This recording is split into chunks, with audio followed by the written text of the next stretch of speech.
Bismillahirrahmanirrahim. Welcome back to my channel. Back with another video, and in this video we're gonna explore RF jammer detection, and specifically Wi-Fi jammer detection using a software called SigDigger.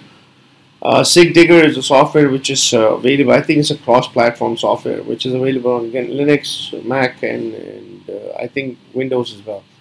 So just simply download this, and it comes in a pre-compiled file. So just simply double-click on it and it will start running. Make sure you have your device plugged in. Alright, that's the key. If you don't have device plugged in, it will not come up in your settings. So I had already had my HackRF connected to it, so just simply select your HackRF and leave everything as is. You don't need to do anything with all the rest of the parameters. For our purposes, I think it's good enough. Just simply click OK.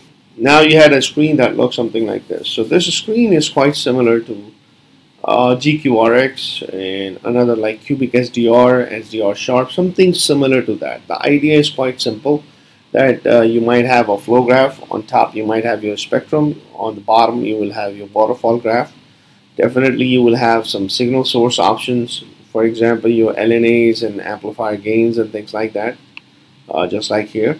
And you might have something like for example your FFT pan, where you can select your FFT size, your rate, your time span, windowing function, and things like that, averaging and things like that. The other thing that it has, which was not found in any other software that I have personally explored, is actually this channel inspection module that allows you to actually inspect the channel based on different type of modulation. So for example, if you're working with ASK, FSK, and PSK and things like that. So this is something new in this software that allows you to actually do that. Plus you will have your basic demodulation function, which is basically AM, FM based and things like that. This platform, I think it should work. It works perfectly fine with RTL-SDR dongle, Pluto SDR, and HackRF. I haven't tried with USRP, but I believe it will work perfectly fine. You can just read on it. So I had my HackRF which is connected, so I'm going to select. I have chosen this frequency to be 940 megahertz. Why in my every video when I'm exploring these tools I like to choose this frequency? Because I know this is the frequency where I can easily see a lot of signal activity. So this is probably my base point. This is like my starting point to see the functionality of my gain. I can tweak the gain based on whatever I'm getting at these frequency ranges from 935 to 955 megahertz. So this is sort of like my benchmark or like my starting point where I can adjust my parameters and things like that. So just simply hit the start. So 940 megahertz. I hope so. Okay. So this is probably the spectrum that you're seeing right now. So this is, and based on this I can adjust my LNA and things like that. I can adjust my VGA, variable gain amplifier. I can adjust my amp and things like that. So that's the idea. So this is basically where I start off with my signal. So at 940 megahertz, I know everything is working perfectly fine.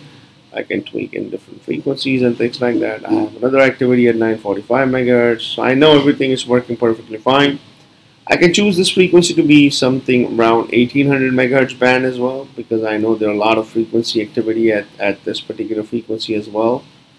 Based on the spikes, I'm making the decision, just like any decision you will make based on signal is based on the spike, how many signal spikes that you're getting. So this is, and you can also tune into 3G and 4G frequencies as well.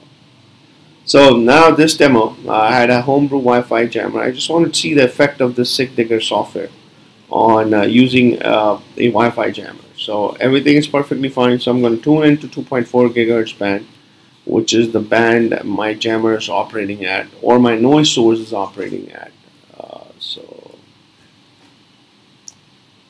So you would see, okay, when you see this jump in the frequency, basically this is what it means. You have some activity going on, and you can also see this in your waterfall graph as well. Wi-Fi signals generally are digitally modulated signals, so meaning they come in a form of a burst. And you can easily see this, that I am connected, if I were to press option in this. So I'm connected to a 5G, 5 gigahertz Wi-Fi router, but I'm only using the 2.4 gigahertz band. Right now I'm using 5 gigahertz. So I won't be able to jam this. I will show you the effect of this. Just give me a minute. So right now my laptop is connected to 5 gigahertz band, and so I'm receiving signal at 5 gigahertz band, and you're visualizing 5 gigahertz band signal. So my jammer is supposed to work at 2.4 gigahertz. Let me try to jam it, and you won't see anything because it's operating at 5 gigahertz band. And you can clearly see this went out. So this is operating at 2.4 gigahertz. So this went out when I connected my jammer, because my NIC card or my network interface card is not receiving any signal.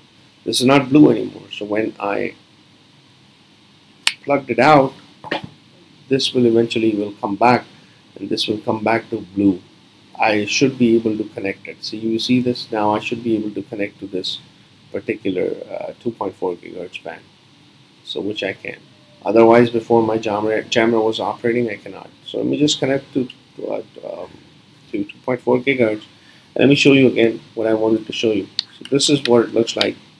So I'm good. So you can see this is all black. Now when my jammer starts operating, this will change this to grayish, which means I won't be able to connect it. I don't have this much of a signal strength, so I can connect to this particular router that's operating at 2.4 gigahertz. You can clearly see this. So that's what I wanted to show. And you can also look at the waterfall graph as well. I mean, my signal just went up like this. I mean, there's a lot of injection going on. All of a sudden, this noise source is taking my signal and jumping it up to a higher frequency, which is, I mean, it's just going to sound nothing but gibberish. That's what I wanted to show you. So I hope you find this small tutorial to be helpful. If you have any questions, just leave it in the comment section, and don't forget to like and subscribe to my channel, and thanks for watching.